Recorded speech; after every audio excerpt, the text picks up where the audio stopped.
Hi, everybody. Welcome to the Bible Summary Series. Today we're starting in Joshua chapter 2.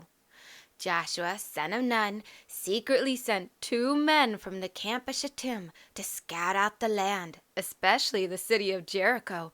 Go and explore the area, he said to them. So the 2 spies went to Jericho and ended up staying in the house of a harlot named Rahab. Meanwhile, someone told the king of Jericho, "Some Israelite men have come here tonight to spy on the land." So the king sent messengers to Rahab. "Bring out the men who have come to you, the ones staying in your house, for they have come to investigate our entire country." Rahab, however, had already hidden the 2 men, so she told the king's messengers, "Yes, the men did come to me, but I didn't know where they were from. They left at dusk, just before the city gate closes. Where they went, I don't know. Chase after them quickly, and you can catch them."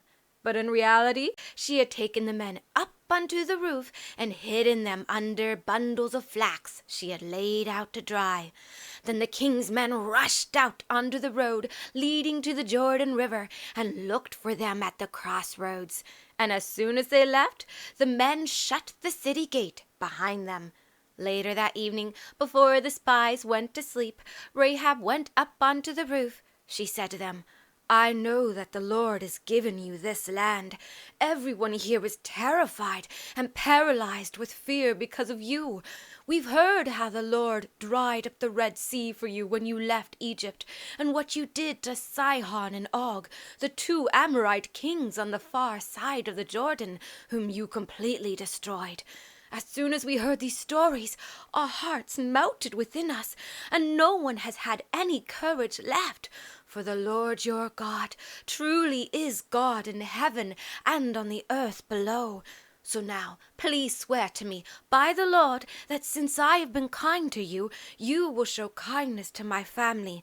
Promise me a sign that you will spare my father, my mother, brothers, sisters, and everyone close to them, and you will save us from death."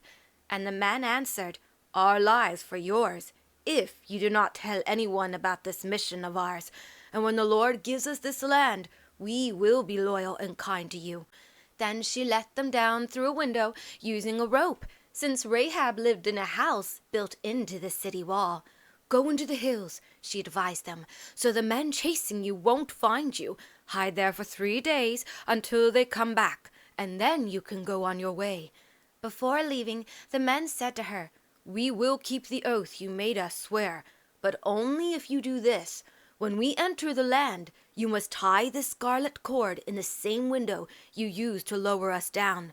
Then gather your father, mother, siblings, and all your relatives into your house. Anyone who goes outside will be responsible for their own death.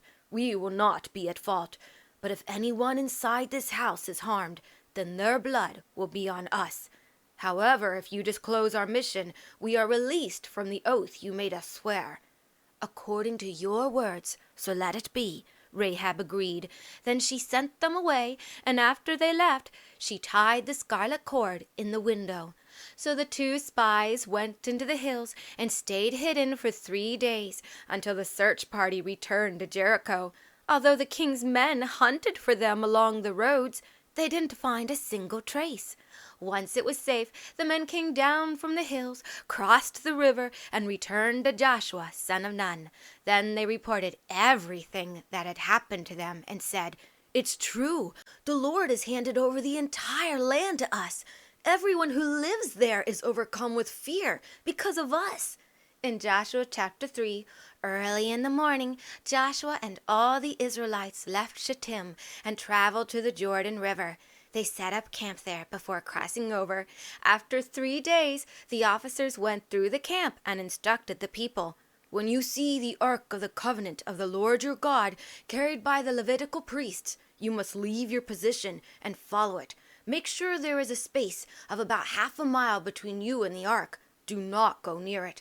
That way you will clearly see the path you need to take, since you have never traveled this way before." Then Joshua told the people, "Consecrate yourselves, because tomorrow the Lord will perform amazing things among you." Next, Joshua spoke to the priest, saying, take up the ark of the covenant and go on ahead of the people." So the priest lifted the ark of the covenant and led the way. Then the Lord said to Joshua, "From this day on, I will begin to magnify you in the sight of all Israel, so they may know that just as I was with Moses, so I will be with you. You are to give this command to the priests who are carrying the ark of the covenant. When you reach the edge of the Jordan's waters, you are to stand still there in the river." Joshua then turned to the Israelites. "Come closer and listen to the words of the Lord your God," he said. "Hereby you will know that the living God is among you, and will drive out the Canaanites, Hittites, Hivites, Perizzites, Girgashites, Amorites, and Jebusites ahead of you.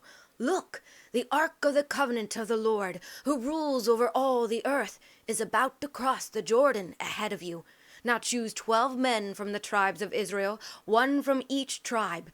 As soon as the feet of the priest carrying the ark of the Lord touch the Jordan's waters, the waters will be cut off upstream, and it will stand in a heap." So the people took down their tents to cross over the Jordan, and the priest carrying the ark of the covenant went in front of everyone. It was harvest season, and the Jordan overflowed its banks at the time. But the moment the priest's feet touched the edge of the river, the water flowing from upstream suddenly stopped. It piled up a great distance away at a town called Adam, near Zarethan, while the water flowing down toward the Sea of the Arabah, the Salt Sea, was completely cut off, and the people crossed over directly opposite Jericho. So the priest who carried the ark of the covenant of the Lord stood on dry ground in the middle of the Jordan as all the Israelites passed by until everyone had safely crossed the river. In Joshua chapter 4, when all the people had completely crossed the Jordan, the Lord spoke to Joshua. "Choose 12 men from among the people, one from each tribe. Command them to pick up 12 stones from where the priests are standing in the middle of the Jordan, and carry them over to the place where you will camp tonight." So Joshua called together all the 12 men he had selected, one from each of Israel's tribes, and said, "Go ahead of the ark of the Lord your God into the middle of the Jordan. Each of you must pick up a stone and carry it on your shoulder, one for each of the tribes of Israel. These stones will serve as a sign among you. In the future, when your children ask, 'What do these stones mean?' tell them, 'When the ark of the covenant of the Lord crossed the Jordan River, its waters were cut off, and these stones serve as a lasting memorial for the people of Israel.'" So the Israelites did as Joshua instructed. They took 12 stones from the middle of the Jordan and carried them to the place where they set up camp. They set them down there. Then Joshua also set up another 12 stones in the middle of the Jordan River, right where the priest carrying the ark had stood. And those stones remain there to this day. The priest carrying the ark of the covenant stayed in the middle of the Jordan until everything the Lord had commanded Joshua, everything Moses had instructed him to do, was completed. Meanwhile, the people hurried and crossed over, and the men from the tribes of Reuben, Gad, and the half-tribe of Manasseh, about 40,000 armed men for battle, went before the rest of the Israelites as Moses had instructed them. They marched toward the plains of Jericho, prepared for war. On that day, the Lord magnified Joshua in the sight of all Israel, and they feared him as they feared Moses all the days of his life. For after everyone had finished crossing the Jordan River, the Lord spoke to Joshua. "Command the priest carrying the ark of the covenant to come up out of the Jordan." So Joshua told the priest, "Come up out of the Jordan." At his command, the priest carrying the ark finished crossing over. The moment the priest's feet exited the riverbank and touched the dry land of the bank, the waters of the Jordan River rushed back to their usual place, and once again they overflowed the banks. And so, on the 10th day of the first month, the people came up out of the Jordan and camped at Gilgal on the eastern border of Jericho. Joshua set up the 12 stones they had taken from the Jordan at Gilgal. Then he said to the Israelites, "In the future, when your children ask their fathers, 'What do these stones mean?' You will tell them, Israel crossed the Jordan on dry ground, for the Lord your God dried up the water of the Jordan in front of you, until you had all crossed, just as he did to the Red Sea for us, when he dried it up until we all passed through. He did this so that every person on earth would know of the hand of the Lord, that it is mighty, and so that you might fear the Lord your God forever.